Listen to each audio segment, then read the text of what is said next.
Olá, com você, professor Alex Douro. Na aula de hoje falaremos sobre fluxo migratório mundial, um assunto de grande relevância na nossa atualidade, mas de existência bem antiga, pois desde a antiguidade os povos já vêm migrando pelo espaço mundial. Nós precisamos recordar a princípio que fluxo migratório nada mais é que a mobilidade ou a dinâmica populacional de um lugar para o outro. É isso mesmo que você ouviu. É quando nós vamos de um lugar para o outro.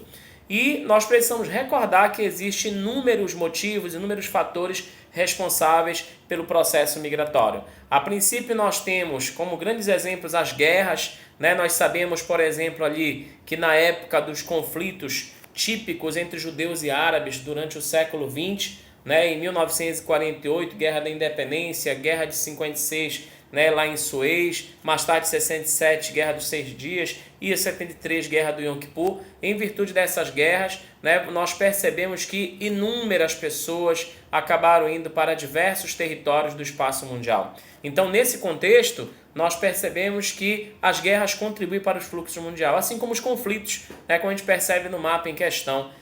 Muitas pessoas ligadas à África, nas áreas sudanesas, nas áreas dos bantus, acabaram migrando por inúmeras regiões, para inúmeros territórios mundiais, em virtude dos conflitos que são heranças do processo colonial, que foi justamente a colonização afroasiática do século XV e mais tarde do século XVIII. Não esqueça também que um dos motivos principais para os fluxos migratórios é justamente a busca por trabalho.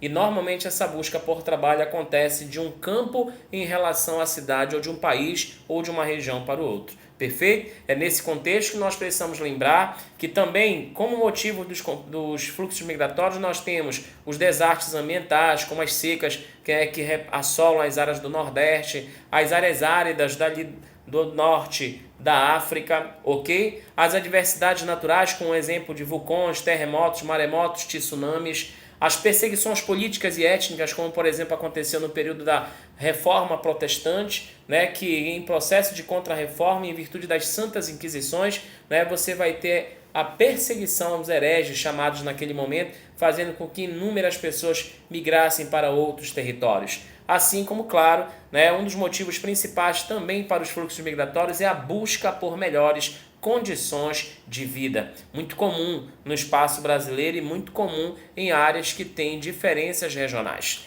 Nesse contexto, nós precisamos entender também a estrutura e a classificação dos fluxos migratórios. Não esqueça que a migração, elas podem ser caracterizadas ou categorizadas perfeita em diferentes momentos, em diferentes tipos, de acordo com o espaço, com a duração, com a forma e com o controle. Em relação ao espaço, nós temos dois grupos de migração. Nós temos a migração interna e a migração externa. A migração externa é aquela migração que ocorre entre países, ou seja, quando a pessoa sai de um país para o outro. Já a migração interna é a migração que acontece dentro do próprio país. Em relação à duração, nós temos as migrações definitivas e temporárias. As migrações definitivas são exatamente aquelas migrações sem retorno, ou seja, a pessoa vai e decide morar no local para onde foi e não volta mais. Já a migração temporária é uma migração com retorno, normalmente representada pelos turistas, que vão a um determinado espaço, conhecer um país ou uma área e depois volta para o seu país de origem. Perfeito? Não esqueça que também, quanto à forma, nós temos as migrações forçadas e voluntárias. As migrações forçadas são aquelas migrações contra a tua própria vontade, ok? Como acontece nas áreas das diversidades naturais, como um vulcão, um tsunami, um terremoto, um maremoto. Perfeito? Já a migração voluntária é aquela migração que a pessoa tem vontade de migrar para outras áreas, ok? E claro, quanto ao controle, nós temos as migrações legais e ilegais. A migração legal é aquela que ocorre exatamente conforme as regras. Quando a pessoa vai para um determinado país, ela vai ter que ter visto, passaporte e todas as regras daquele local de destino. Já a migração clandestina ou ilegal é aquela migração que as pessoas vão de forma, o próprio nome já diz, clandestina, sem obediência às leis locais do local para onde está se direcionando. Tudo bem? Outro fato que nós precisamos recordar, querido estudante, é justamente identificar o tipo das migrações, tanto internas quanto externas. As migrações externas, como nós sabemos, são aquelas migrações que ocorrem entre países, ok? Onde nós temos destaque para dois fluxos migratórios. Nós temos o processo conhecido como emigração e imigração. Alex, quando é que eu sou um emigrante? Emigração ou imigrante é quando você sai do seu país. Já imigração é quando você entra num determinado país, ok? Sendo que a imigração é representada pela partida, como está, por exemplo, aí na questão do avião, e a imigração é representada pela chegada da pessoa em determinado país. Tudo bem? Dando continuidade, nós temos agora as migrações internas, né? Como nós já vimos anteriormente, não esqueça, é uma migração que ocorre dentro do país, né? E nela você tem inúmeros tipos de migração. Tudo bem? Então, vamos a elas. Nós temos o êxodo. Êxodo, para quem não recorda, é saída. E você tem três tipos clássicos de êxodo. Você tem êxodo rural, êxodo urbano e êxodo urbano-urbano. Quando é que o êxodo é rural? É quando a pessoa migra do campo para a cidade. Êxodo urbano, quando a pessoa migra exatamente da cidade para o campo. É muito comum nos dias de hoje, onde as pessoas, com o objetivo de descansar, sair das áreas da cidade, conhecida comumente como a selva de pedra, perfeito, elas migram para o campo para descansar o final de semana, ou então, após o seu processo de aposentadoria, normalmente decidem morar longe das áreas da cidade. Tudo bem? Já o êxodo urbano é aquela migração que as pessoas fazem de uma cidade para uma outra cidade, como a gente consegue perceber aí no mapa, né? Pessoas que saem, por exemplo, das áreas aqui do Piauí, tudo bem? E vão para as áreas do Pará. Ou então pessoas que saem das áreas do Pará e vão para as áreas do Maranhão. Cidades totalmente, regiões totalmente diferentes. Então nós temos aí o êxodo urbano. Já a migração pendular é aquela migração que nós fazemos todos os dias, né? Como é representado na imagem aí. Observa, o cidadão, né, acordou, tudo bem? Ele vai para o trabalho, tudo bem? Durante o dia. E aí ele passa o dia inteiro trabalhando e quando é à noite ele retorna exatamente, né, para a sua casa. Essa é uma migração que normalmente é feita pelos trabalhadores. É uma migração diária, portanto uma migração pendular. Diferente da transumância, também conhecida como migração sazonal, é uma migração periódica. As pessoas normalmente migram por questões de plantio ou de colheita, perfeito? Ou também como acontece com o sertanejo, né? Que o sertanejo que mora ali nas áreas do sertão, durante o período das secas, migra para as áreas da zona da mata e após o período de chuvas, né, que chega nas áreas do sertão, ele volta da zona da mata para as áreas sertanejas. Então não esqueça, essa é a transumância. Já a migração intrarregional é a migração que acontece dentro da própria região.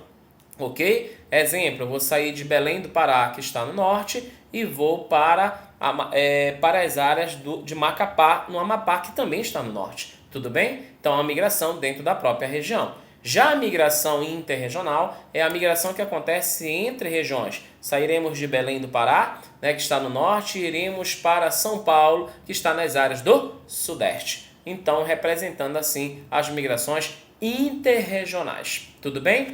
Nessa aula de hoje, nós falaremos exclusivamente das migrações mundiais, portanto, nós falaremos das migrações externas. Então, vamos relembrar.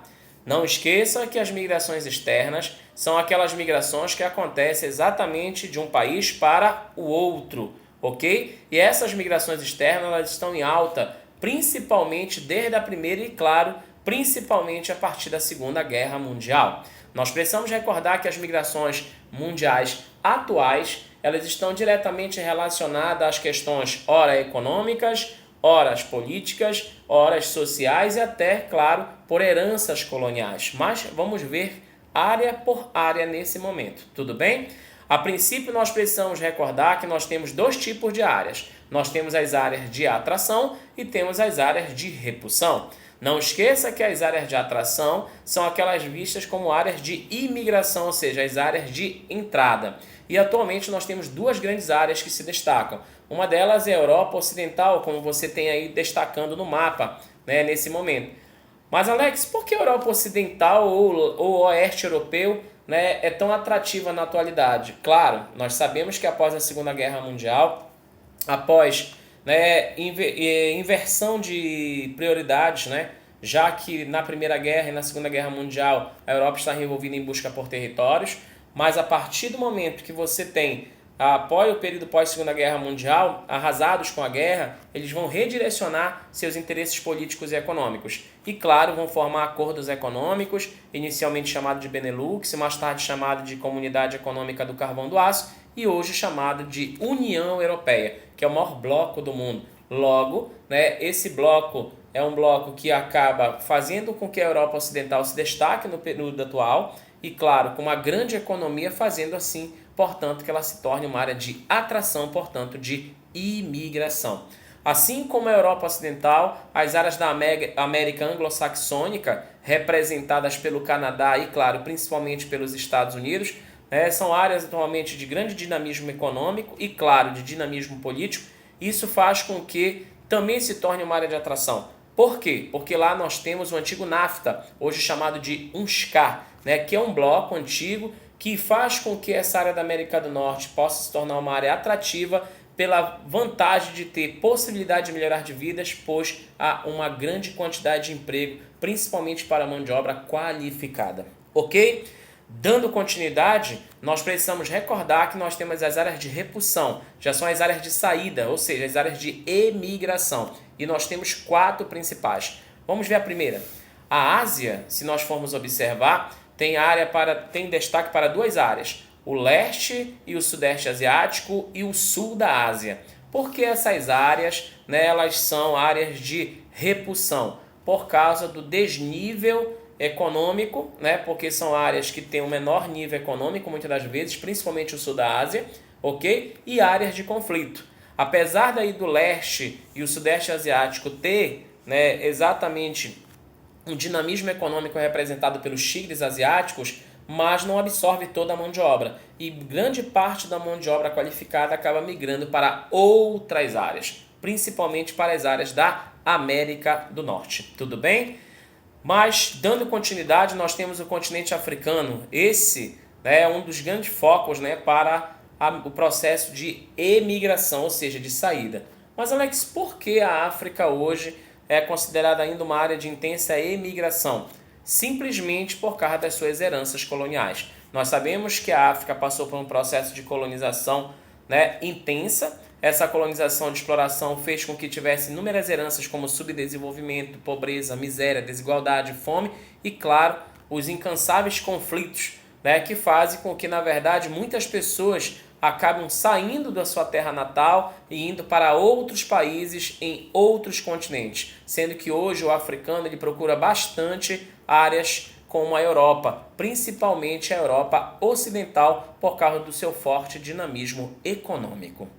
Dando continuidade, também temos aí a América Latina. A América Latina também é uma área de um certo dinamismo econômico, mas existe um desnível regional se comparado à América do Norte. Então o latino-americano procura muito ir para as áreas norte-americanas para tentar melhorar de vida. Então ele está buscando trabalho ou tentando possibilidade de trabalho por causa de justamente se comparado à América Anglo-Saxônica e à América Latina, porque entre elas existe um desnível regional. O que acontece também nas áreas da Europa Oriental em relação à Europa Ocidental. Como falei anteriormente, não esqueça que a Europa Ocidental é uma área de forte dinamismo econômico, enquanto a Europa Oriental é uma área de baixo dinamismo econômico. Haja vista que durante o período pós-Segunda Guerra Mundial, portanto na Guerra Fria, essa área ficou sob influência da União Soviética, se tornando um espaço obsoleto e, claro, com menor nível econômico em relação à Europa Ocidental.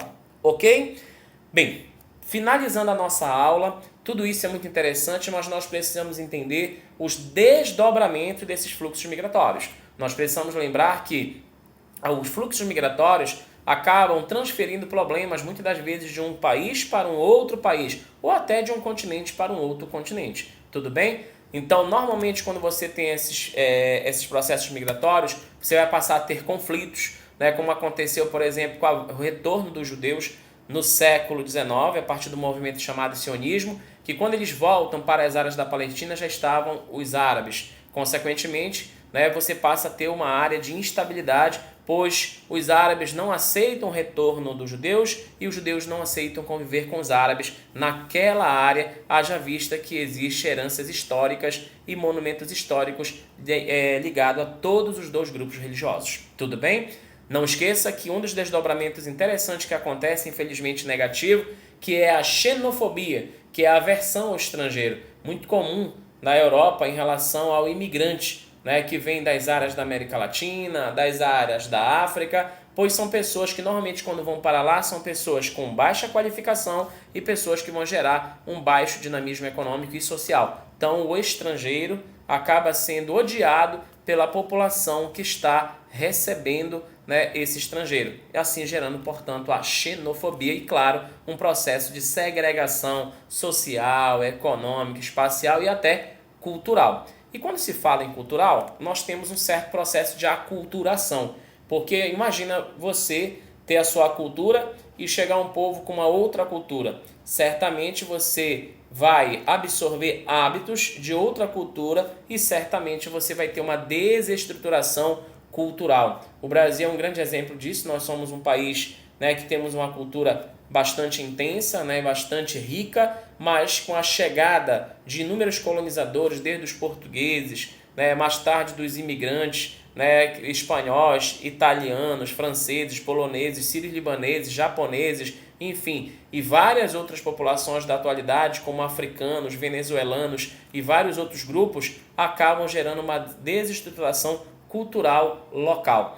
Mas além dessa questão cultural, existe também um certo desequilíbrio econômico, porque essa população que está chegando é uma população de baixa renda, normalmente que tem baixo nível de escolaridade, que infelizmente tem baixo nível de técnico, logo é uma mão de obra desqualificada, gerando assim intenso desemprego, e essas pessoas passam a ter situações de risco, né, como fome, pobreza, miséria, desigualdade e, acima de tudo, passando muitas das vezes por um processo de discriminação até social e racial no local onde chegam. Perfeito? Essa foi a nossa aula de hoje. Um forte abraço, fique com Deus e vamos juntos na certeza de vencer.